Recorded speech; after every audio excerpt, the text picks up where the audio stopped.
I'm going to be elaborating somewhat on the reckoning and dismissal of the shepherds, who are the rabbis.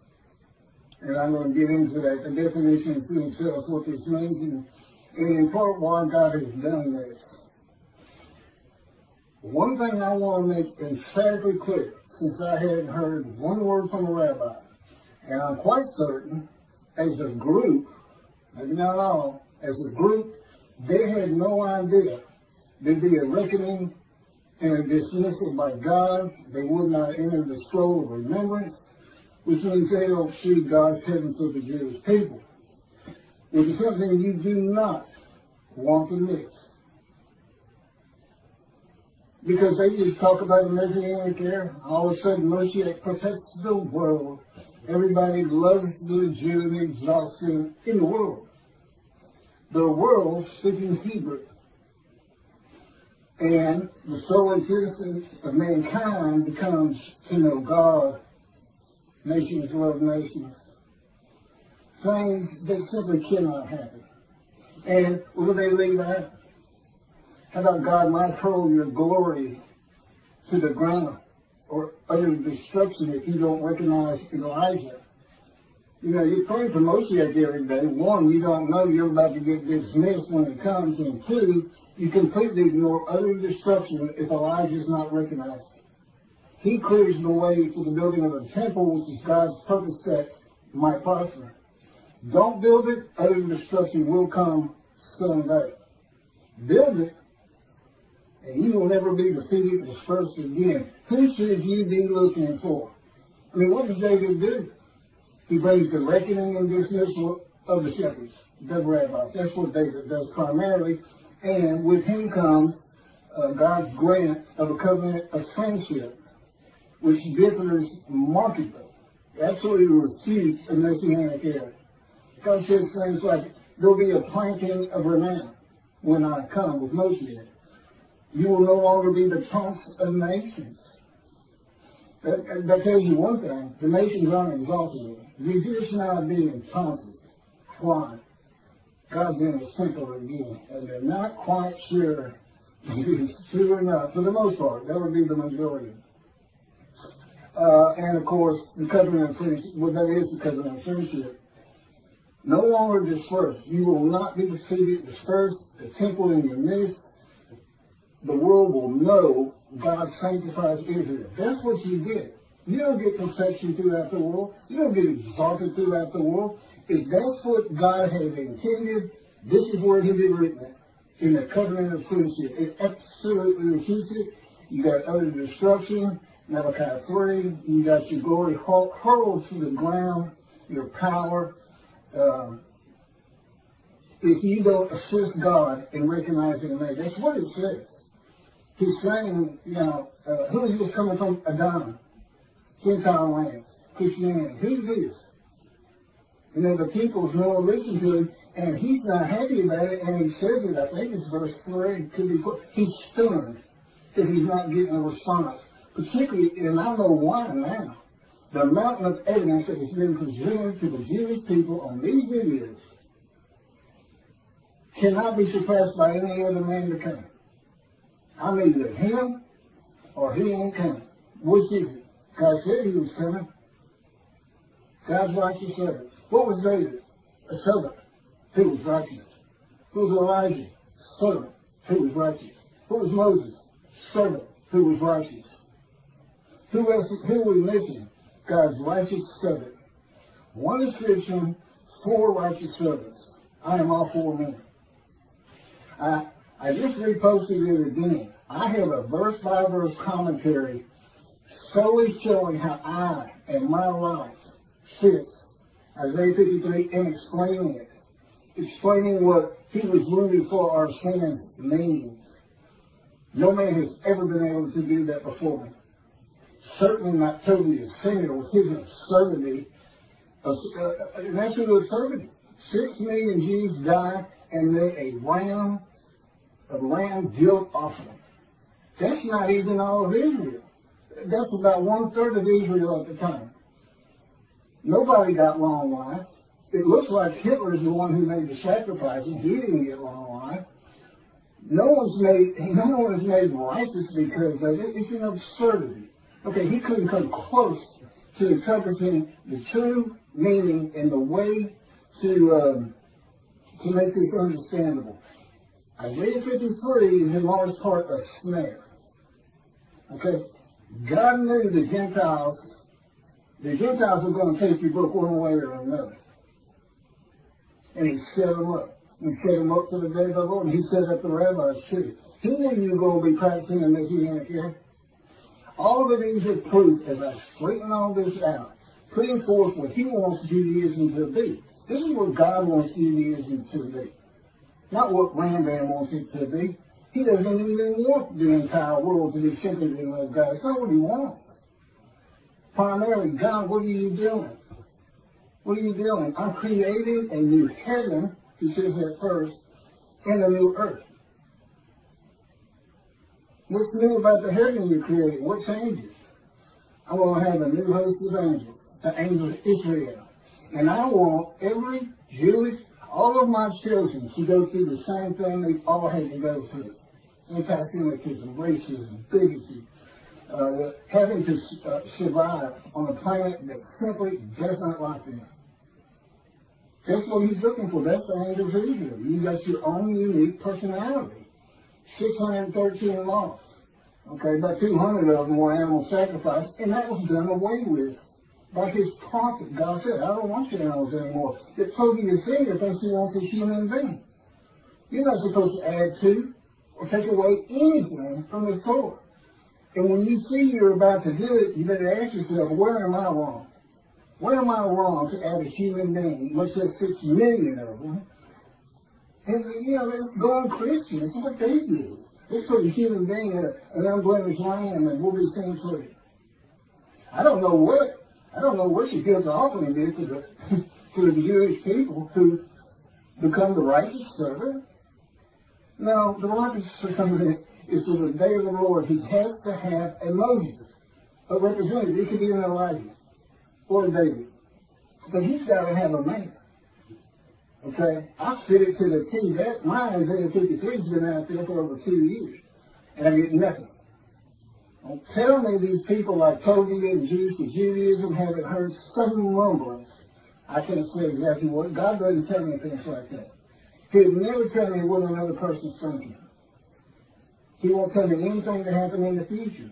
If I can't find out an answer of my own, then I don't find it. They don't give it to me. But,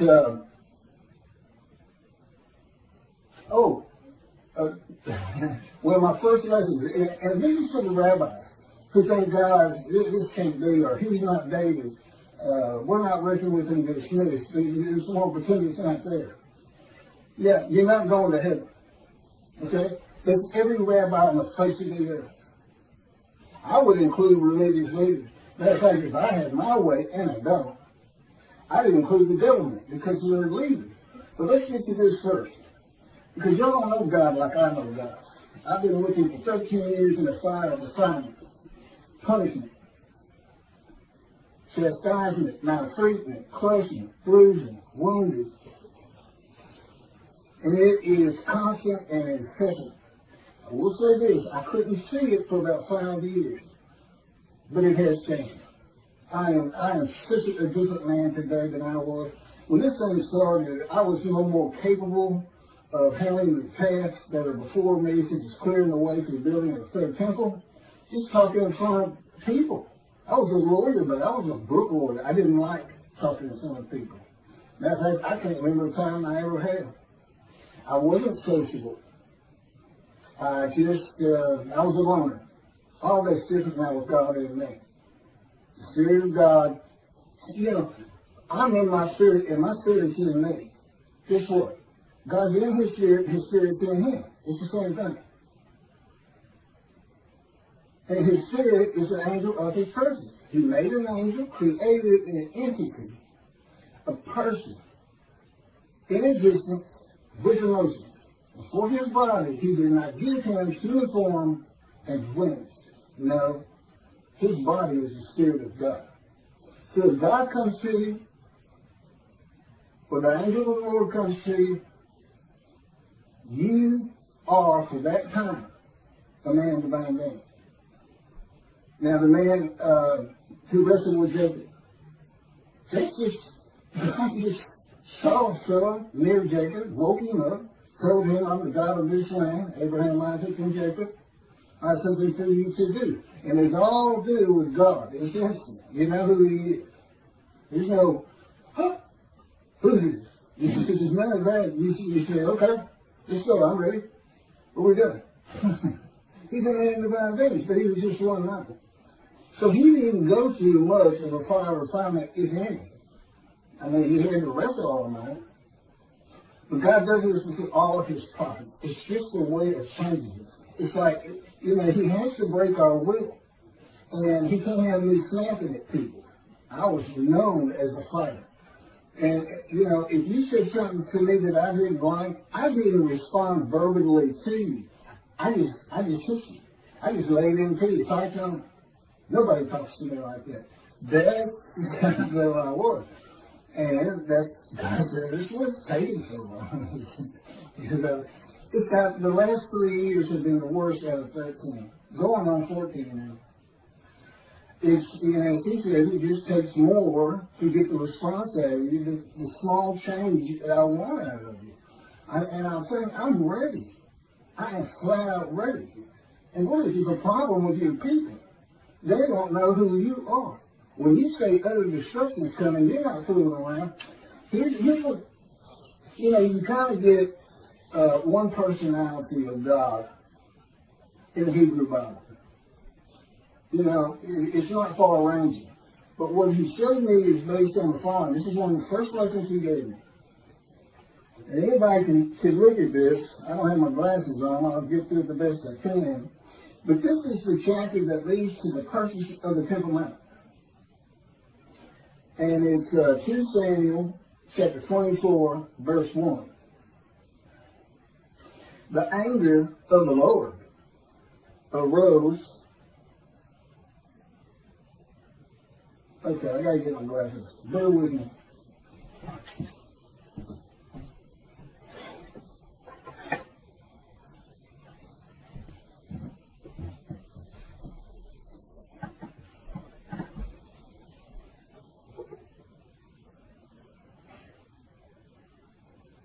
The anger of the Lord again flared up against Israel. And he incited David against them, saying, go and number Israel and Judah. That be the northern kingdom, kingdom of Israel, sometimes the kingdom of Ephraim, the largest tribe landowner, immediately north of the lands of Benjamin, which is a partition between Ephraim and Judah. And Benjamin is considered part of Judah because that's where the kings rule from. Go and number them.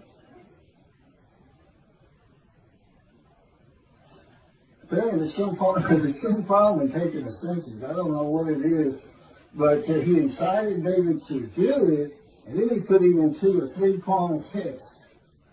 Do you want me to come against the people?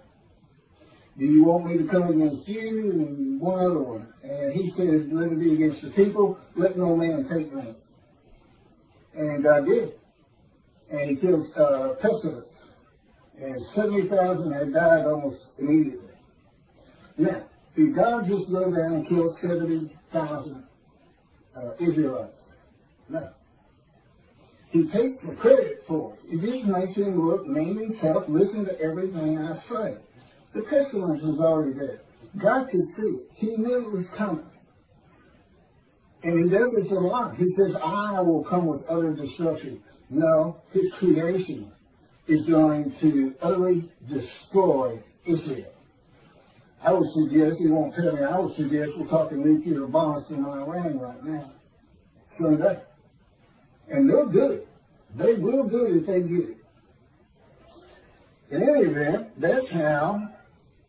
Oh, and it's interesting, the numbers are different. The census numbers are a little bit different from what I'm about to read in 1 Chronicles. And so is the amount of money paid for the people out of David's pocket, is what he makes it sound like, but I'm sure it was the kingdom's money. I would think so. I don't know why he had a separate side job or anything. If you'll turn to 1 Chronicles, chapter 21, it's the same story. It even says it's the same story somewhere in here. Maybe there's a footnote. Satan arose against Israel and incited David to number Israel. And then you get the same story. You know, David realizes what he did was wrong. See, he incited him. He didn't go tell him. He went to a prophet who told somebody and this and that, and then David was all wanted to be in repentance and was sorry he had done it. And again, I don't know why I say it. They won't tell me. I've asked them right before we started this. They'll know. So, what do we have here? Satan incited David, and God incited David in the book of the prophets, and in the writings of Satan. First of all, Satan doesn't exist. Judaism doesn't believe in hell, and they shouldn't. There is no hell. That guy, if you don't heed or revere him, if he's sinning all the time, he just doesn't pay attention to you. He knows his creator. He knows what humanity does. He knows what humans are. He knows there's no stopping that. And, I don't know, you might say, didn't that such a place as Hitler? And that's what he doesn't know. I don't think about him. He doesn't mean anything to me. But why is that in here? You would want to say, well, if I had to go either way, I'd say 1 Samuel is who you go with, because that's the book of the prophets. And I agree with that. It said God wrote this whole book. He had a whole thing written. It's not just Torah. Don't forget that. It's not just the Torah dictated to Moses. If you, the book of Ezekiel, just as soon as Ezekiel wrote it, might not be the case, might not be all of it, but, just go with that. Whoever the main character is, they wrote it for God, because if he's talking to you, and he's going to be with you quite a while, like in writing one of these big books of 70 chapters, you're going through the fire of assignment. Moses went through the fire of assignment. You know how you know? Because it breaks your will. It makes you humble. It takes anger out of you that you used to not be able to control. We saw with Moses, he killed a man. He was so angry. He was getting into fights. Then he runs away. He doesn't account for himself. He doesn't ask Pharaoh he doesn't repent. He runs away. He doesn't take account for his own actions. Not a good person. At the end of his life, it is said in the Bible, Moses was the most humble man on earth. God said, Keith, I put that in there primarily for you. So you would understand, you're not the only one that's ever gone through this. He says, you're tops. You're 4 prophets in one. Moses would be number 2 as far as the severity. But it took a man with that kind of anger, and Ezekiel had that kind of anger. He said, I wanted a spirit seized me, and I went in bitterness and the fury of my spirit in the hand of God. He's in the hand of God, but he's bitter and furious. I know the feeling. That's the fire of refinement. That is the key to understanding Isaiah 53 and those words. A man is wounded, chastised, brushed, crude, bruised, now treated, so that I can go to those who are suffering guilt for sin and have the ability to make them understand God is here. Go to Judaism. Be observant. Stop sinning. Your guilt will go away. I offer myself to go through the fire of refinement so that I can remove your guilt. That's what it's all about. That's the first 6 verses, the witnesses. Wounded for our sins, bruised for this, crushed for this. Okay? And it's just for me to be prepared. Now, he didn't even ask Ezekiel. He didn't have to ask me. You don't say no to him. He's God. You don't say no. You say, okay. I said, okay, 1,000,000 times, I believe. But, so to explain this, God said, just imagine a scale with the finest, goodest, nicest, kind, merciful person you could ever meet. And down here, put Satan, the meanest, most vile, brutal, doesn't care about your pain. And he can go all through it. Okay? He literally decides what emotions he's going to have. Now, I'm in the fire of refinement, and I call this the black hat, this the white hat. This is what he's talking about. And we have a lot of good times in here. I mean, there's a lot of white hat, and the Holy Spirit's always in the white hat. He can be a troubler sometimes, but it's kind of set up by God. He's sent to the sight thing. And then the black hat. This is where he is with me most of the time. The fire of refinement. We get over here. We get over here. The point is, he's not just listen to what I say, or I'll put a pestilence on you. If you don't stop sinning, I'm going to exile you. I'm going to take your temple. That would be someone over here, not necessarily to Satan, but he said that's why that was written that way. So I can tell you about it. But he's really, I mean, when he's flat out in the middle, I just love that personality. It just does me well. So he wants me to tell the Jewish people about him. And my story is a lot I can't get into. I mean, he told me two things right off the bat. One, I don't care about your pain. And there's nothing I won't do to get you ready. There's no role I won't think to. I will lie to you. And yeah, I know it says God doesn't lie. In the fire refinement, he does. Anything to incite me. That would come under chastisement. Wounded, slamming me to the ground. He broke my chin open 2 or 3 times. Cracked my skull. I got a nervous bad. Black eyes, skin off my face. That's wounded. And, you ask yourself, what is this really doing to change me? But it eventually affected me. I still don't understand it. I told him I never understand it. But indeed it's working. So, for the rabbi, if you think by ignoring me with the amount of evidence God has put before you, I mean, he planned this entire book before he made creation and selected his chosen.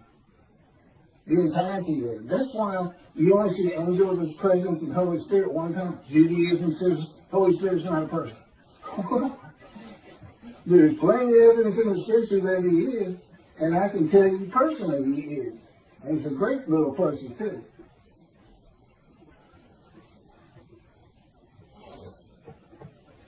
But let me carry on. He's not, I guarantee you. The Toby singer and Jewish Judaism is sitting back there going, well, we make money. Oh, that's what they wouldn't say we make money around that. Or we can't say we're wrong because of your arrogance. And the ignorance that you show in your commentary just defies logic to me because God told me from the get-go. I was an atheist for 50 years, had nothing to do with religious people. Because they're very intelligent people. Judaism is well-based, on the ground, all makes sense. This is what he told me in the beginning. Since then, I learned a lot different. I don't think much about their capabilities at all. I'm a prophet. God taught me. God controls my mind, my thoughts, my words, my physical motions, because I'm in the course of his power. He can spin me like a top if he wants, slam me to the ground. He can make me shake like a leaf. so that when I try to eat, I can't hold my food on the utensil. I end up having to take the bowl and put it, just embarrass you. I think you're really humiliating me. It is maltreatment, but I can tell you, I sure don't like it again. And he'll do it with my legs, where you think you're going to fall down. Sometimes I dread walking down the steps when he's got me right in the midst of, he calls it a 3-day thing, where he says at least once a week, if not twice. That's the kind of thing I'm talking about. And eventually that kind of treatment, maltreatment, changes. And it also makes me, I know what I've been through. I know the pain that I've been through. And I'm not even counting the accidents he put me through, being shot, giving me cancer, shot through the adament. I'm just talking about since he came and started talking to me when I was 50. Well, let me go over this reckoning again, because apparently this is not getting through. And if those particular rabbis aren't listening, I get plenty of views. I guess 4,000 or something, which is nothing for the big boys. But, I'm not a rabbi. Certainly not anything to do with Christianity, pastor. I stayed away from religious people. I can't ever remember having a religious conversation until I was 50 with God. But he said, let's go buy you a Tanakh. And I said, what's a Tanakh? And that's when he started teaching me.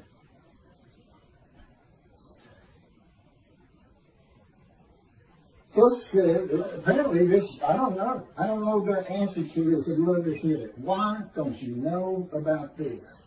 Thus said the Lord God, I am going to deal with the shepherds.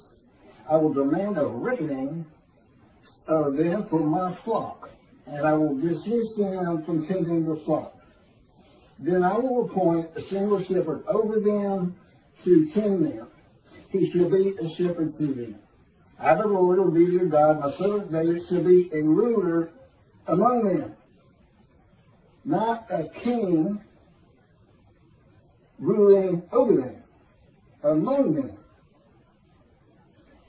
In the Mishnah Torah, Brandon's got 2 chapters on King David, and he's making every bit of it up. He's thinking, what would the Davidic dynasty be like today? And off he goes. None of it's in the Bible. None of it. King Moshiach will study Torah all the day. And all the night. No, he doesn't. Not even close. That's what they got the Torah down. I know enough about it. It's not like I haven't read it. But it's not like the prophets. Antecedent the writings.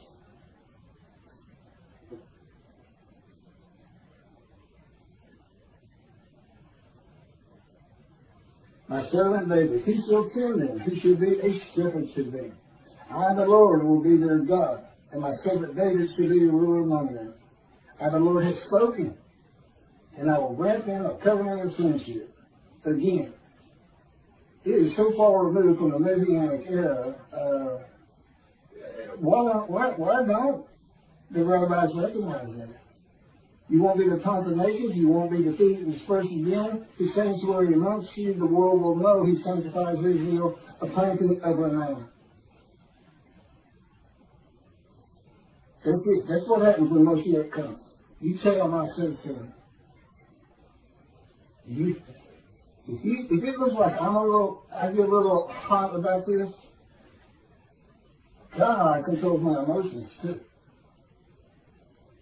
And that's how he wants them to hear it. And never forget, he can speak straight through me. As a rule, he's always speaking through me since he controls my thoughts and my words. But it's always based on my personality.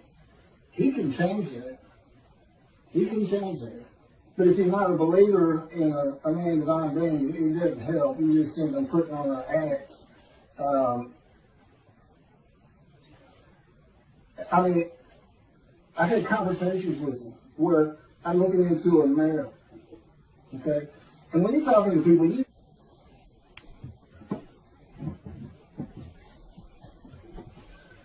You know what your demeanor is. You know what you're sounding like and what you look like. And I'm looking at a mirror, and again, according to His power on me, I really had a conversation with Him. And I look in the mirror, and that's not who I am in that moment, and it's not what I sound like. And, this is my lessons. I had lessons all day long, and I had for 13 years. I mean, He's doing something with me all the time. And primarily, again, it's controlling our mind. It's based on my capacity as Elijah to teach you how you can think in heaven. Your spirit reads your mind.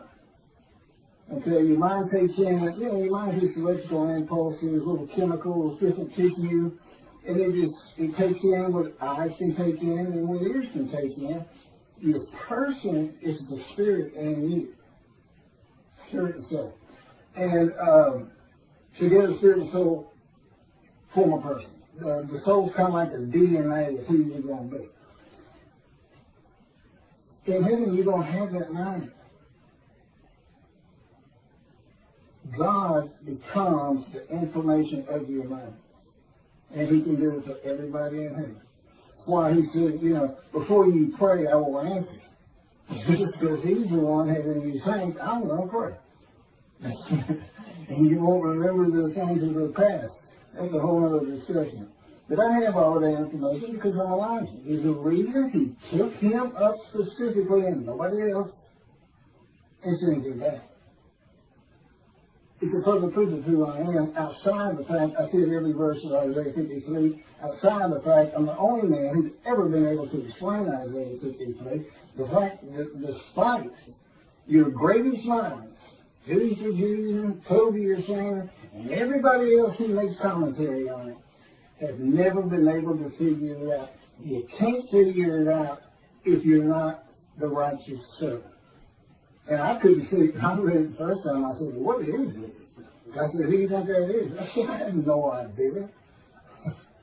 He said, that's you. I said, okay. This is in a verse 2 years, I can't remember exactly when.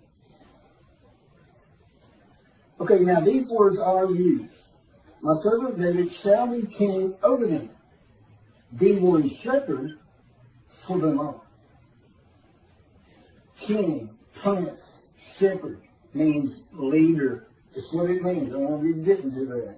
This leader, this is words of leadership. It's not a direct kingdom. God knew all things from the beginning, and He knew when He had the day of the Lord, Israel would be a democratic free country. There's no place for a kingdom. You want a kingdom and go live in Saudi Arabia. They shall follow my rules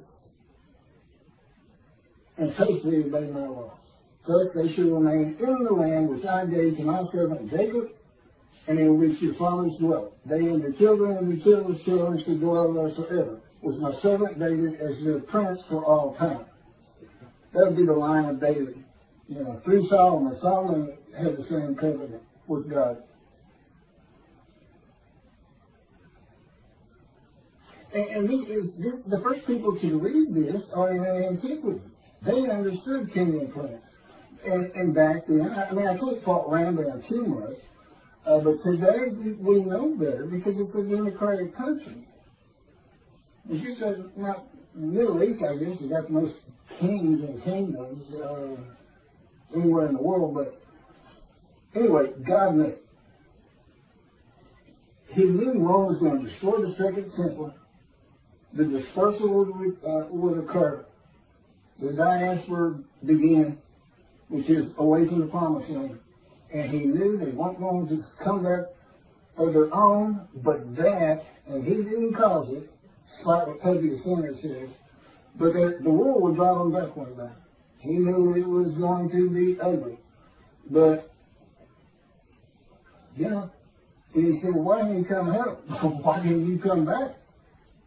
You're not supposed to be out there. You got to learn your lesson. That's some black cat there. You see that? Don't forget, He is a celestial being. He is not human. He has emotions, but He can actually operate His emotions. Whereas we can't. We can't commit sin.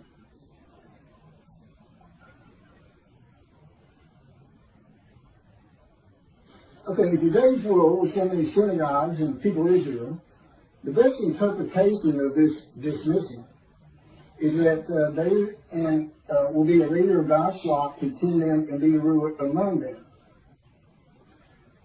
Like a rabbi, a person with knowledge, a teacher. But I'm not getting ordained or anything.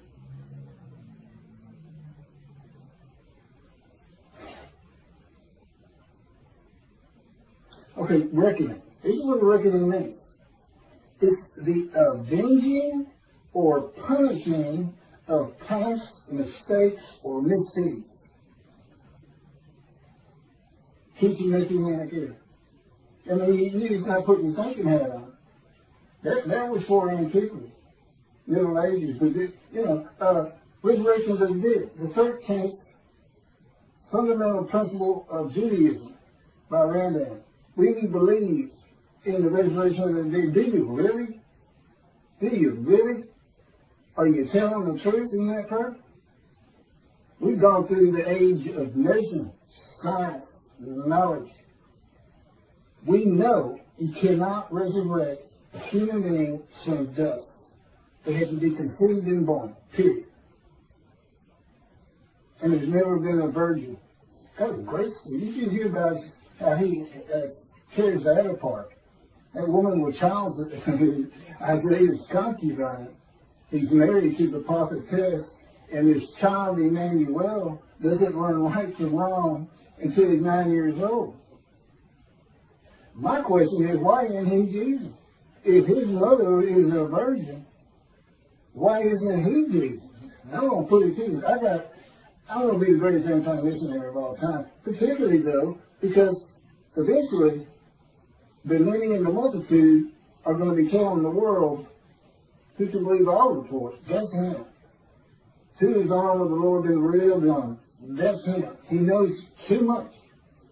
It's impossible to deny what's happening here. It's impossible to deny that there are rabbis who have heard me and are ignoring it. What about Elijah? Rabbis who ignore? Because I'm Elijah too. What about that? You want to be responsible for utter destruction? How many million Jews in the Holocaust? 6 million? How many Israeli Jews do you have right now? Well, 7 million. You ready to up the ante on that? How many Jews can we kill at one time? You're not going to recognize David. You don't get the covenant of sonship. And it doesn't go until I have both covenants. Sin forgiveness in Jeremiah 31 that puts sore on your heart, and friendship. And God, when he was dictating to me the book, Isaiah 53, the day of the Lord, he actually has it stated that when these books are published, the covenants go into effect. Well, as you can imagine, I can't get them published. And it has to be a big-time publisher who can distribute worldwide and market worldwide. Because all Jews have to read it and know they're sin free in the Holy See. It's part of also being Elijah. Come back to Judaism. And the righteous servant, 53, makes the many righteous. Well, in effect, I've already done that with the covenants when the books are published. If there's any rabbi who'd like to step out of dismissal and see the heaven God is creating, contact me. I'm easy to talk to. I was a lawyer for over 20 years. Had clients, come in, had to be friendly. I thought I was anti-social, but in a business context, it wasn't a big deal. I knew my parameters, so to speak. Come forward and help me. You're a servant of God. If you're a Jew out there, you're a servant of God. Be proactive. Anything you can do to get me recognized, anything you can do. And that's on this. This is supposed to happen according to Jeremiah. The land that gets it for 2,000 years. Now the cities have been renewed, restored, Jerusalem rebuilt, the land runs again. That's what it says. And it says, then I'll bring a new covenant to you. New covenant. You know what Rashi says? New covenant commentary. The angel is the angel of the covenant you desire. There's only two. and daily brings friendship. So we're talking about the covenant of forgiveness to make it a holy city, just like God did with the Assyrian and Babylon exiles. They had the second temple built. This is to have the third one built. You got a clean slate, but if you start sinning, that covenant didn't do you any good at all. So, my job is come back. Don't let the evil inclination get you. See the street. You got a clean slate. Honor God by coming back to observant Judaism. See, I got all kinds of pulls to help refill the synagogue, to grow every year instead of decline every year. And part of it is you got to change things like a resurrection of the dead. A time when the Jews are exalted. You know what you do? You make them lazy. What happens to never again? Never forget. You got utter destruction on the horizon. I had no idea when God might just say, that's it. I've given them enough. They won't respond. I'm leaving. And utter destruction will come to them. You never know. You're servants. His servants. You're not the righteous servant as taking his sin. And Jews for Judaism, Michael Stoback, and whoever actually did the commentary, that absurdity they both put out there. Michael Stoback bases his whole commentary on an exaltation of the world of the Jew, the Messianic era. His whole commentary is based on something that will never happen. Never. These religious people, I don't know how they do it. No, I believe in it. I believe in the resurrection. Oh, you believe in millions and millions and millions of people suddenly appearing in Israel? Who's going to feed them? Who's going to put food on the table for them? Hey, guess what? You're going to have slave Israelites from Egypt. You know what God says? If you see a slave Israelite from Egypt, you know what you're supposed to do? Run. Run and get it done quick. They'll kill you. These people were savage. They still weren't cooking the food back then. Slaves. No school. Nobody around them school. Nobody listening to them. Believing in all kinds of gods and this and that from Egypt. Yeah, they're suddenly going to appear. That's what they say. Every single Jew who's ever lived. You got 6 million from the Holocaust. What are you going to do with that 6 million? It's just 4 years. It's the most. You got to lose the young people. They're always looking for fake news. I guarantee you, if I sat down at a synagogue when I was a young man, and I didn't, of course, I'd have gotten up and walked out right in the middle of it. You're saying, what? You say every Jew who's ever lived is not rise, old bones, rise. And the soul is going to come from some keeper of the soul's place and come into that body. That's your belief? Well, I got to go. I heard y'all real practical down to earth. You had things to do. You had Shabbat. You had holidays.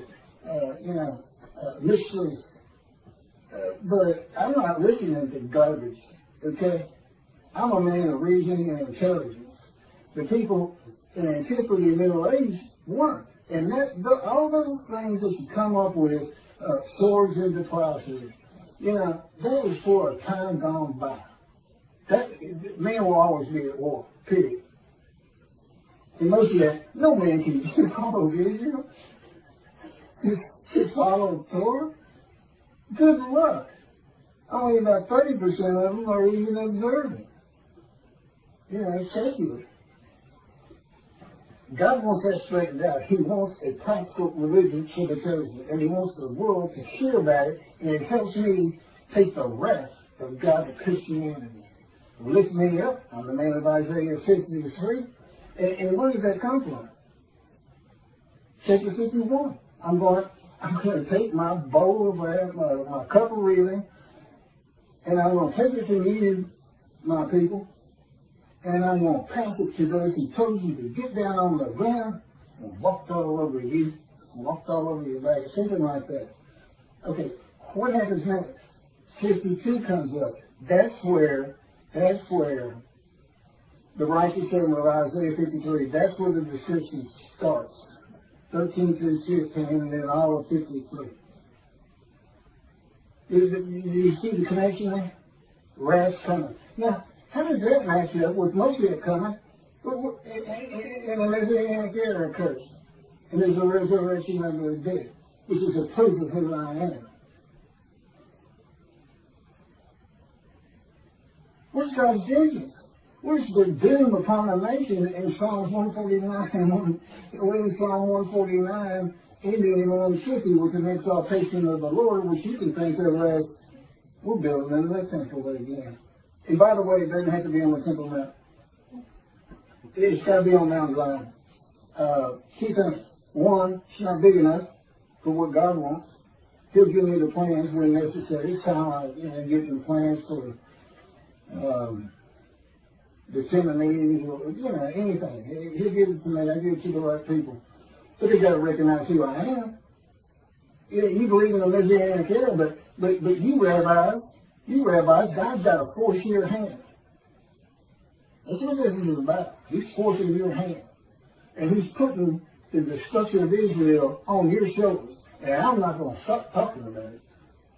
And how you ignore me. You can't find greater just because it's not your faith. He says it's not a resurrection of the dead. I can't listen to him. I've never heard of the reckoning in this nation. They're arrogant and they're ignorant. To me. Now, regular society, they're real intelligent people. They can fool the flock who are just aimless sheep. They can't fool me because God's in me. He won't let it happen. And so I can incite them. You tell either one of them, if they want to debate, don't call your singer who says he'll debate anybody on 53. You tell him I'm ready. You tell him I'm ready. And he better take his sedatives before we get there. Because I will incite him. I will arouse him with my words. And you wait till I start getting hold of the Christians. If you've been reading the details and watching my videos, you see I've got some powerful things to tell them. And I will not hold back. Remember, I'm not the most humble man in the world yet. This is the kind of person Moses and Ezekiel were.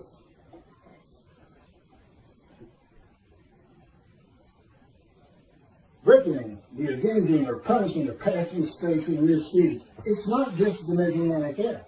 How about these two, Toby and Stowback Jews for Judaism? I can't imagine they really believe what they're saying.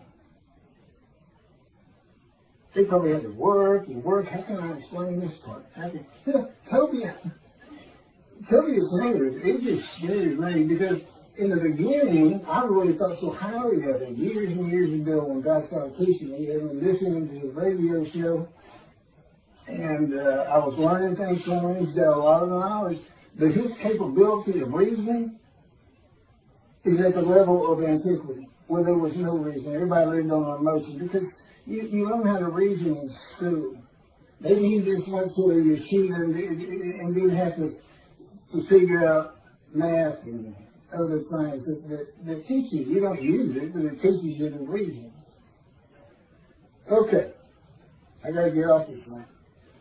Why is shepherds a metaphor for rabbis? In case they think there's a little wormhole there to get by there. Well, shepherds doesn't necessarily mean rabbis. Yes, it does. The term rabbi in the original Hebrew means a teacher.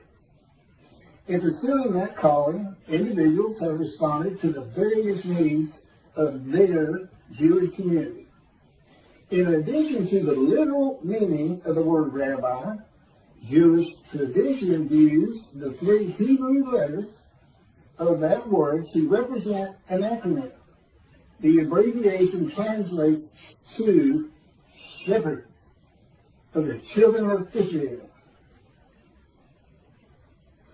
The shepherd is the dominant leadership. Remember, leadership, king, prince, shepherd. Is the dominant leadership metaphor in the Hebrew Bible. The role of the shepherd was a cornerstone of the Hebrew economy, as sheep provided key staples of wool, meat, and other commodities. God's choice of the shepherd as a leadership metaphor made sense for a nomadic society depending on sheep, goats, and cattle. Okay, the question, why all of the rabbis, even those without flocks, those who don't say anything about a messianic era, still part of the religion they call their own? God is not pleased with the teaching of the rabbis of the day of the Lord, which is none, and their reliance on the opinions and commentaries of the sages and rabbis from the ancient age and Middle Ages. There are many inconsistencies and errors in what the sages and rabbis say and what the scripture says, and of course, they had not gone through the age of science, medicine, knowledge, communication with the internet. There's a whole different group of people. You got to know how to read the Bible. Toby, Jews for Judaism. It's written first in antiquity in the Middle Ages. The saints in there just for them. There's plenty for the day of the Lord. And never again, never forget what the world will do to you if you don't heed God's prophet. It won't do to you point. Even if there's no prophet, and particularly if there's a prophet, because God is performing this video, God himself. And I'm sure that's a strange concept to them. They don't know. And that's why they're so arrogant. And just remember what God says he's going to do to the Christians. I will pull you down from your cliff dwellings for your arrogance. Yeah, he doesn't care for arrogance. He doesn't care for it a bit. He doesn't care for people who ignore his prophet. Remember, I say you don't care. Oh, God cares about everybody, loves everybody. If you haven't lived with him and gone through a fire of fire, I feel like he absolutely hates me a good deal of the time. Because I feel I'm ready. There's no wonder. How much more can you change me? And it's like, are you the most humble man on earth? Yeah, it can be fun. I shouldn't laugh and give him, you know, they're okay on that. It was kind of funny. That may have been the Holy Spirit. God says the anointed one is the shepherd, king, and prince of the flock, not of the promised land and all the people and perfecting the world. Rambam removes God's word and replaces it with Rambam's word. The anointed one is the king of the lands and people will have a kingdom basically ruling the world.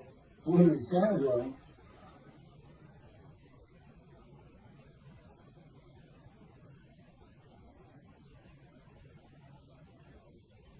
God says the prophets were rarely listened to by religious leaders in biblical times before he stopped speaking to the prophets. He said, they're arrogant. You know, I know what I know, and that's my faith, and I don't care what you say, or I understand what you're saying. You know, I think the Christians got a lot on that. Don't stand on the corner. I don't know. Anyway, arrogance. And you can't admit you're wrong. Can't admit you're wrong, and can't accept the evidence God has given you as being insufficient. Or you're not even taking the time to look at it, you're hiding. You got your head in the sand. That's no better. You do not heed or revere the Lord. You say you do all you want. But his prophet is speaking, and when that happens, God is speaking. And I don't see anybody listening to me. That's what this video is about. Trying to let y'all know how serious this is. You want to see 7 million dead Jews? You want to see Israel disappear? Keep ignoring Elijah. And that's what you did, according to God. I don't know. Y'all just select what God's words you want to abide by. And then, and Rambam's word sounds so much better. Whole world just to know God. Food for everybody. Delicacies like dust in the wind. Well, who's going to do the farming? Who's producing this? Is it my there's something out in the desert and Exodus. My boss. Come on.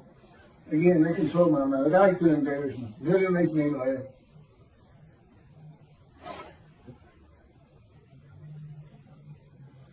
Okay, all this comes from God, by the way. Interpreting and teaching what God actually says will not bring in any donations for the reason that the flock will want to know why God is going to have a reckoning with them and dismiss them. The people want to know what the sages and rabbis have done to anger God. The rabbis must learn how to read God's book.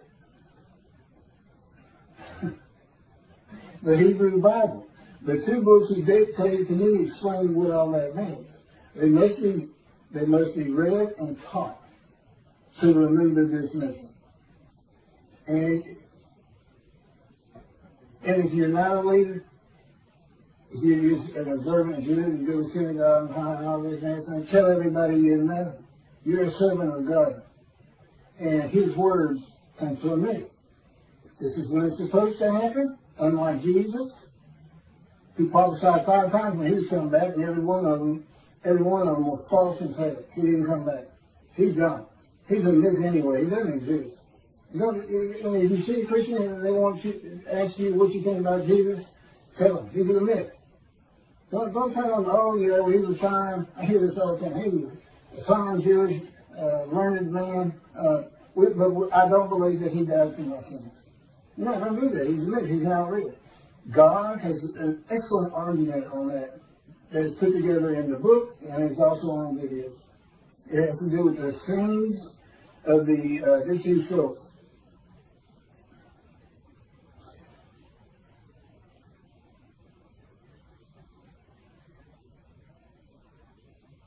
Okay, well, my camera's got to be it goes off every half hour.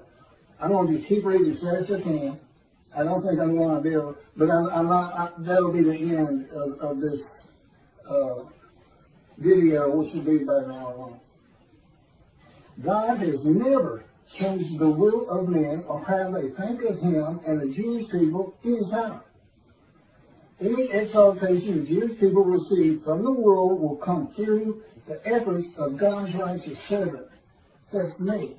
But with him in control of everything I'm doing.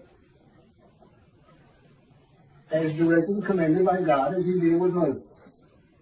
Moses was a man of divine bench.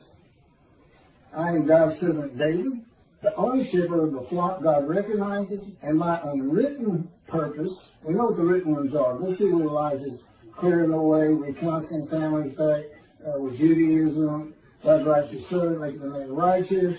You mentioned the prophet like Moses. You're talking about somebody who will write his words and speak his words.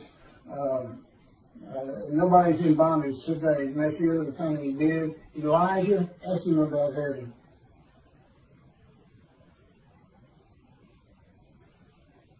And my unwritten purpose is to teach the matters of the two books he dictated to me, to tell my stories of living with God in the anger of his presence, the Holy Spirit, what it is like to become a man in divine beings, a host of the Lord's host.